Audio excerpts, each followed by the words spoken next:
Hello students, welcome to study master.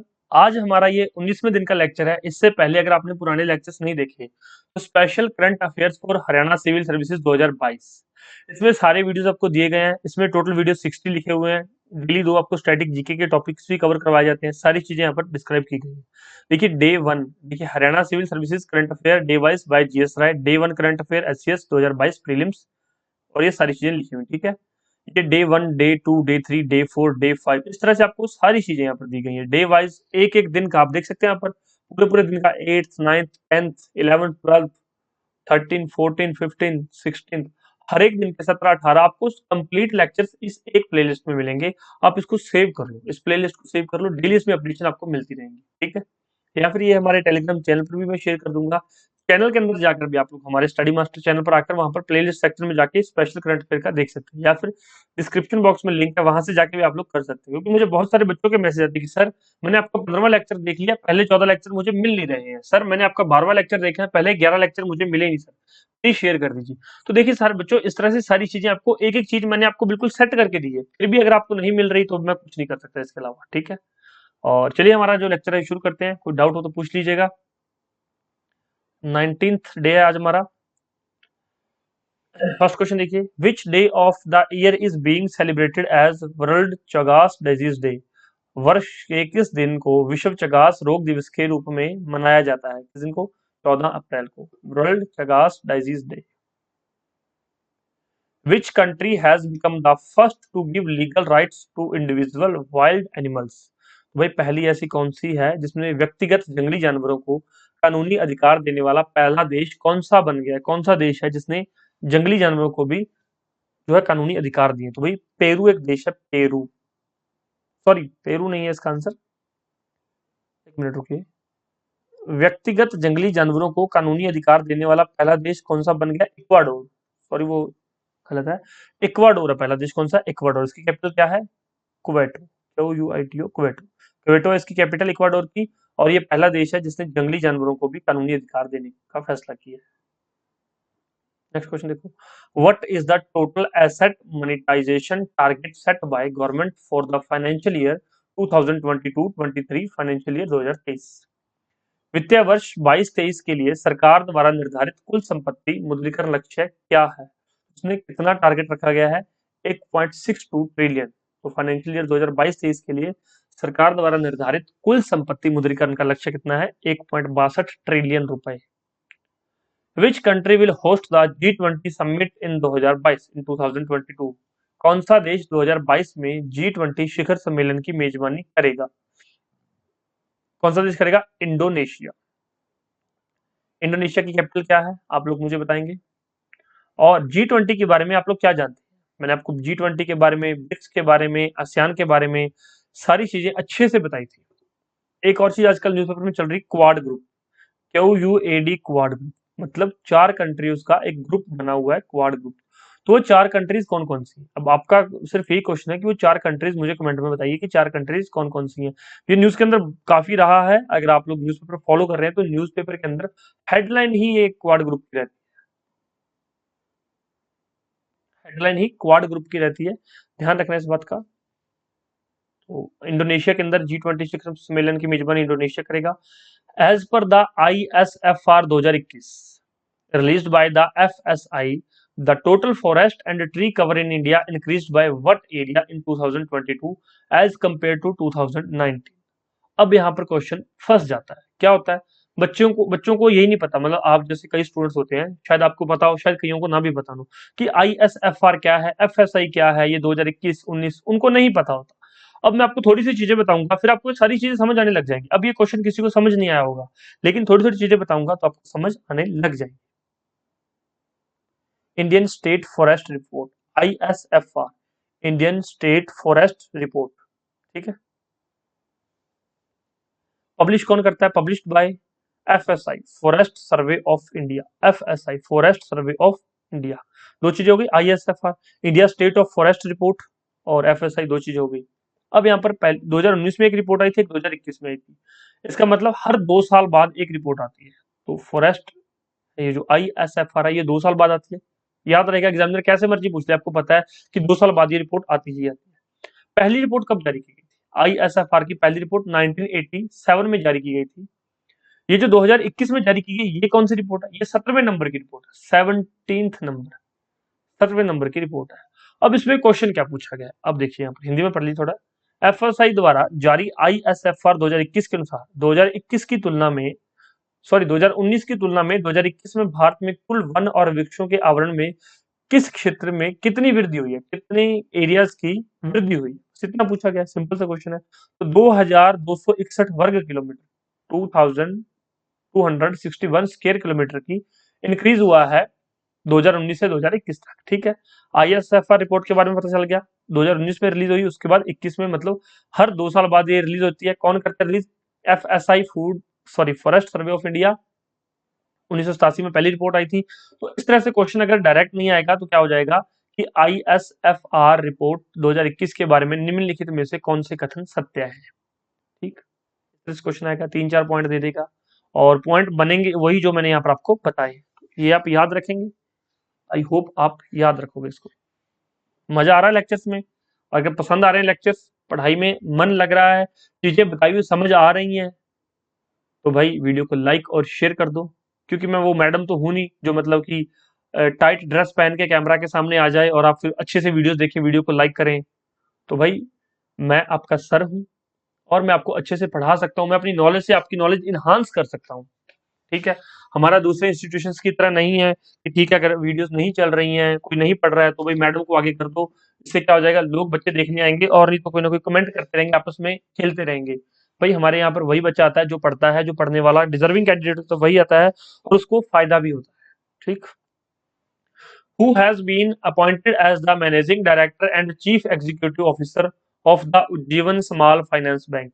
Important है, exam में पूछ सकते हैं। उज्जीवन स्मॉल फाइनेंस बैंक के प्रबंधक, निदेशक और मुख्य कार्यकारी अधिकारी के रूप में किसे नियुक्त किया गया है? किसको किया गया है? इतीरा देवेश को उज्ज्वल स्मॉल फाइनेंस बैंक का जो है निदेशक और मुख्य कार्यकारी नियुक्त किया गया। मैंने उज्जीवन स्मॉल फाइनेंस बैंक के बारे में आपको बताया है पहले ही, कब इसकी एस्टेब्लिशमेंट हुई, कहाँ इसका हेडक्वार्टर, सारी चीजें। आई होप आपने पीछे वाला लेक्चर देखा होगा और चीजें नोट डाउन की होंगी।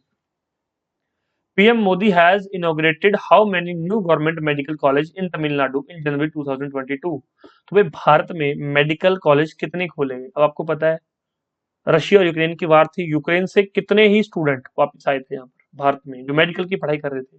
तो मेडिकल कॉलेज तमिलनाडु के अंदर भारत सरकार ने, मोदी ने इनॉग्रेट किए हैं, हमारे प्राइम मिनिस्टर ने इनॉग्रेट किए हैं। तो इसलिए ये काफी इंपॉर्टेंट न्यूज हो जाती है आपके एग्जाम पॉइंट ऑफ व्यू से। समझ रहे हो मेरी बात को कि किस तरह से एग्जाम में क्वेश्चन एग्जामिनर बना सकता है। तो भाई 11 हॉस्पिटल मेडिकल कॉलेज कहाँ पर खोलने की बात की जाए थी, इनॉग्रेट किए हैं तमिलनाडु के अंदर, only and only in Tamil Nadu 11 medical colleges.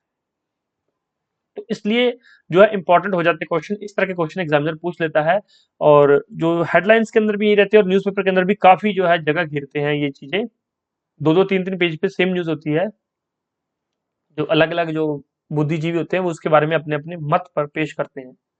The armed forces veterans day is being observed in on which date? सशस्त्र सेना व्योवृद्ध दिवस किस तारीख को मनाया जाता है?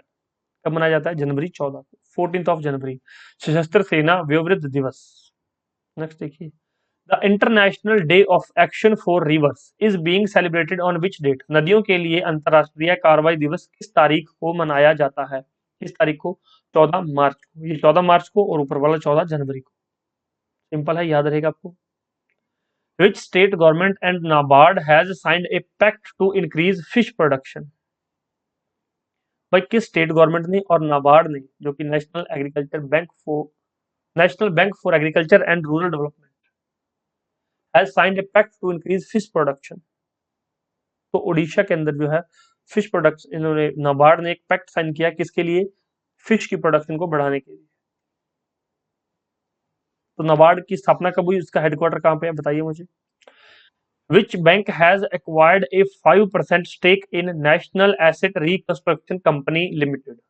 भाई नेशनल एसेट रिकंस्ट्रक्शन कंपनी, ये पढ़ने के बाद कुछ माइंड में आ रहा है कि ये आपने कहाँ पढ़ा होगा? न्यूज़पेपर के अंदर पढ़ा है या कहाँ पे पढ़ा है? तो भाई ये इकोनॉमी के अंदर, भारतीय इकोनॉमी में जब आप बैंकिंग चैप्टर पढ़ते हैं ना, मैंने आपको पहले 7वें या 8वें दिन, 7 या 8 लेक्चर में कहा था कि बैंकिंग के बारे में जाके पढ़ लेना, काफी क्वेश्चन आते हैं जो कि संबंधित रहते हैं करंट अफेयर से संबंधित भी। तो इकोनॉमी के अंदर था कि नेशनल एसेट मैनेजमेंट एजेंसी, जिसको कि NAMA बोलते हैं, नेशनल एसेट मैनेजमेंट एजेंसी क्या करती है? ये एक बैड बैंक का काम करती है। बैड बैंक मतलब बुरा बैंक, जो कि NP होते हैं, नॉन परफॉर्मिंग एसेट्स। बैंक क्या करता है? लोगों को लोन दे देता है। अगर 90 दिन तक लोन की जो किस्त है, फाइन री जो उसकी किस्त होती है, मंथली इंस्टॉलमेंट होती है, अगर वो वापस नहीं आती तो वो किस कैटेगरी में आ जाता है? नॉन परफॉर्मिंग एसेट, NPA की कैटेगरी में आ जाता है। मतलब इससे आने मतलब कि कोई जो है इनको, अब मान लो, एक मिनट मैं आपको समझाता हूँ एग्जांपल से। यहाँ पर एक A कस्टमर है, एक B कस्टमर है। यहाँ पर एक बैंक है Z। इस बैंक ने लोन दिया A कस्टमर को, B कस्टमर को। इनको क्या कहा कि मंथली आपने जो है किस्त इंस्टॉलमेंट देनी है, पैसे वापस करने हैं। A ने यहाँ पर 3 महीने से कोई पैसा वापस नहीं किया, B अपना हर मंथ पे अपना एवरी मंथ इंस्टॉलमेंट वापस कर रहा है। ए ने 3 महीनों के कोई पैसा वापस नहीं किया, तो क्या हो गया? ए का जो पैसा था वो NP हो गया, नॉन परफॉर्मिंग एसेट। वो पैसा अभी परफॉर्म नहीं कर रहा, वो जो एसेट था, जो ए को लोन में दिया गया था, वो अभी यहाँ पर कोई पैसा उससे जनरेट नहीं हो रहा। तो ये NPA किसको ट्रांसफर कर दिए थे? बैड बैंक को। ये NPA ले लेता है, उसके बदले में बैंक को कुछ दे देता है, और उसके बाद खुद पैसों की रिकवरी करता है अपने बिहाफ पर। ठीक। और अगर आपसे एग्रीकल्चर से संबंधित पूछा जाए कि एग्रीकल्चर से संबंधित, तो भाई 2 फसलों तक अगर कोई लोन की किस्त ना आए तो उसको क्या बोलते हैं? Non performing asset in agriculture. वैसे जो लोन होता है 3 महीनों तक, और यहाँ पर 2 फसलों तक एग्रीकल्चर के अंदर। ठीक है। और कोई डाउट हो तो पूछ लीजिए। नाम आपको मैंने बता दिया, नेशनल एसेट मैनेजमेंट एजेंसी, जिसको कि क्या बोलते हैं? बैड बैंक भी बोलते हैं। और इसके अंदर भी 5% स्टेक किस बैंक ने लिया है? नेशनल एसेट रिकंस्ट्रक्शन कंपनी के अंदर किस बैंक का 5% स्टेक है? सिंपल सा क्वेश्चन है, किस बैंक का है? ICICI bank. अब आप HDFC की फुल फॉर्म आपको पता होगी, axis bank, ICICI bank, yes bank. अब एक और तरह का क्वेश्चन है जो पेपर में बनेगा ही बनेगा, और आप में से अगर 100 बच्चे पेपर में बैठे हैं ना, सॉरी आप में से नहीं, कोई भी 100 बच्चे बैठे हैं, 100 में से 90 बच्चे इन क्वेश्चन को अटेम्प्ट नहीं कर पाएंगे। सिर्फ 10 बच्चे अटेम्प्ट कर पाएंगे जो इन चीजों से संबंधित चीजें पढ़ते हो। जैसे कि HDFC बैंक, इसकी स्थापना कब हुई? 1994 के अंदर। हेडक्वार्टर कहाँ है? मुंबई के अंदर। एक्सिस बैंक की स्थापना कब हुई? 1993 में। हेडक्वार्टर कहाँ है? मुंबई के अंदर। ICICI बैंक की स्थापना कब हुई? 1994 में। हेडक्वार्टर कहाँ है? वडोदरा, गुजरात में। यस बैंक की स्थापना 2004 में हुई। हेडक्वार्टर कहाँ है? मुंबई के अंदर। भाई ये 4 बैंक हैं, ये 4 इनका स्थापना वर्ष है, और ये 4 इनके हेडक्वार्टर। ये चीजें याद करनी है। वहां पर आपको और भी कई तरह के बैंक मिल जाएंगे, लेकिन अगर आपको ये 4 बैंक के बारे में पता ना, ये बहुत ज्यादा न्यूज में रहते हैं, आप डेली पढ़ते हो, मैं डेली आपको करंट अफेयर करवाता हूँ। HDFC bank, axis bank, ICICI bank, yes bank. और इनके एक और क्वेश्चन पूछा जा सकता है, इनके जो स्लोगन वो भी पूछे जा सकते हैं, क्योंकि बहुत ज्यादा न्यूज में रहते हैं। इसके बारे में पढ़ लिया करो थोड़ा बहुत, और इनको याद कर लिया करो। क्वेश्चन पक्का मिलेगा कि मैच द फॉलोइंग। तो मैच करने के लिए जब पढ़ के नहीं जाओगे, याद नहीं करोगे, तो मैच कर नहीं पाओगे, वहां पे गलत हो जाएगा। और ये फ्री के नंबर होते हैं, फ्री के नंबर होते हैं, चाहे टॉपर से टॉपर हो, अगर ये चीज वो निगलेक्ट करके जा रहा है ना, तो उसका कोई फायदा नहीं होने वाला। अब HDFC बैंक 1994 याद कर लो, किसी दीवार पे लिख के लगा लो यार सामने अपने, डेली उसको पढ़ा करो, या फिर कोई नोटबुक लगा लो, उसके फर्स्ट पेज पे ये इंपॉर्टेंट बताता रहता हूँ। कोई भी नोटबुक हो, उसके पहले 5 पेज छोड़ दो, जो मैं बताता रहता हूँ कि ये बार बार पढ़ना है, बार बार पढ़ना है, वो 5 पेज पे लिख लो। सुबह उठे, अपना कॉलेज गए, लाइब्रेरी के कहीं भी गए, पहले वो 5 पेज पढ़ लिए, 20 से 25 मिनट में 5 पेज रिवाइज कर लिए अच्छे से। एग्जाम में आपको सारे क्वेश्चन मिल जाएंगे जो मैं बता रहा हूँ, लेकिन आप पढ़ने वाले तो बनो। आपके अंदर जोश होना चाहिए, आपके अंदर आग होनी चाहिए कि मुझे पेपर क्लियर करना है। अब मैं आपको बता रहा हूँ, मैं आपके लिए कर रहा हूँ, आप खुद के लिए कुछ कर ही नहीं रहे, तो फिर कोई फायदा नहीं होने वाला।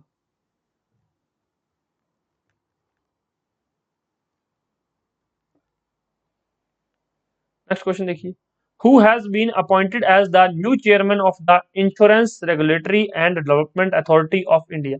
अब मैंने पीछे बताया था IRDAI क्या फंक्शन है, कब बनाई गई, कहाँ इसका हेडक्वार्टर है, क्या ये काम करती है, किस तरह से ये काम करती है, IRDAI के भाई के बारे में मैंने सारा कुछ बताया था आपको। अब इसका नया चेयरमैन किसको नियुक्त किया गया है? इसको देवाशीष पांडे को, देवाशीष पांडा। IRDAI के बारे में आपको कितना पता है, कमेंट में मुझे बता दीजिए। Which day of the year is being celebrated as world Chagas disease day? ये क्वेश्चन फिर से रिपीट होगा मेरे हिसाब से। चलो 14 अप्रैल, आपको पता होगा, अब तक तो याद हो चुका होगा। Which country has become the first to give legal right to individual wild animals? यार ये सारे क्वेश्चन रिपीट का क्या हो गया, ये शायद कुछ यहाँ पर मिस्टेक हो गई है। इसका 1.62 ट्रिलियन है। आगे देखते हैं। ये 16th क्वेश्चन भी रिपीट है, इंडोनेशिया। ये 17th क्वेश्चन देख लो, ये नया क्वेश्चन है। JICA signed loan agreement with India to provide Japanese ODA loans of 312.258 billion yen for how many projects. तो भाई सबसे पहले जीका क्या चीज है? Japan international cooperation agency, Japan international cooperation agency. तो जिका ने कितनी परियोजनाओं के लिए इतने बिलियन येन के जापानी ऋण प्रदान करने के लिए भारत के साथ ऋण समझौते पर हस्ताक्षर किए हैं? तो कितनी स्कीम्स हैं? 7 स्कीम्स के लिए जीका ने जो है 312.258 बिलियन येन के लिए हमें ऋण देने के लिए हस्ताक्षर किए।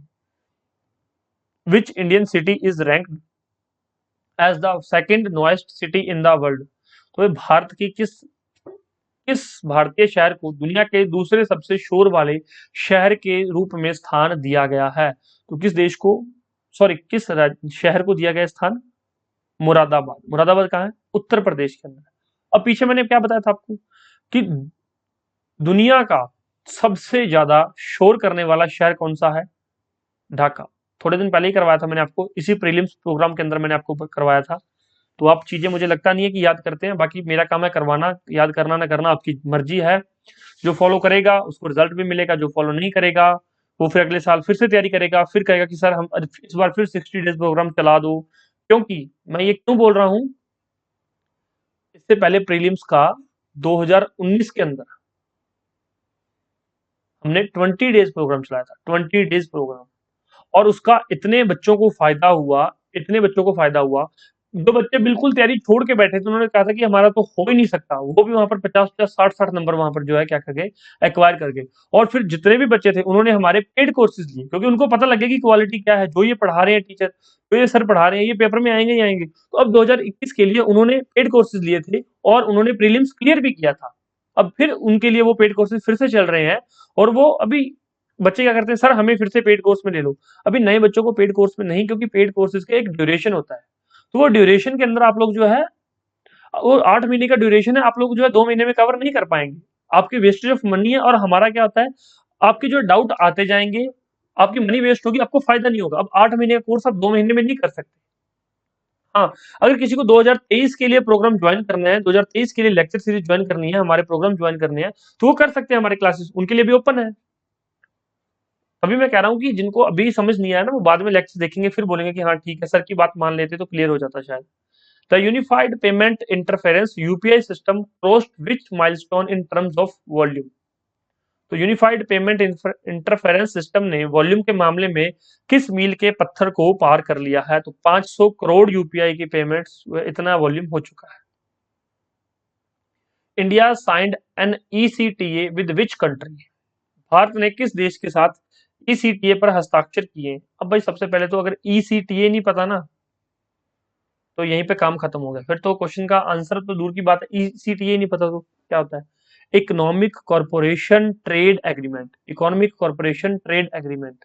अब आपको पता होना चाहिए कि ईसीटीए किस देश के साथ साइन हो सकता है? ऑस्ट्रेलिया के साथ। मैंने आपको पूछा ना क्वाड ग्रुप, क्वाड ग्रुप के बारे में अगर आपको पता होता ना, क्वाड ग्रुप के बारे में आपने थोड़ा बहुत पढ़ा होता, तो आप आसानी से इसका आंसर आप ऑस्ट्रेलिया लगा के आते। ठीक, क्वाड ग्रुप के बारे में अब भी जाके पढ़ लेना, कुछ डाउट हो तो पूछ लेना। इसका आंसर ऑस्ट्रेलिया है। और question bank, test series, notes, short notes, कुछ भी चाहिए हो व्हाट्सएप पे मैसेज करके आप लोग जो ले सकते हैं। पुराने लेक्चर्स जरूर देख लेना, फ्री लेक्चर्स हैं, फायदा होगा। ठीक है, कोई डाउट हो तो पूछ लीजिए। थैंक यू सो मच, मिलते हैं नेक्स्ट लेक्चर में, धन्यवाद।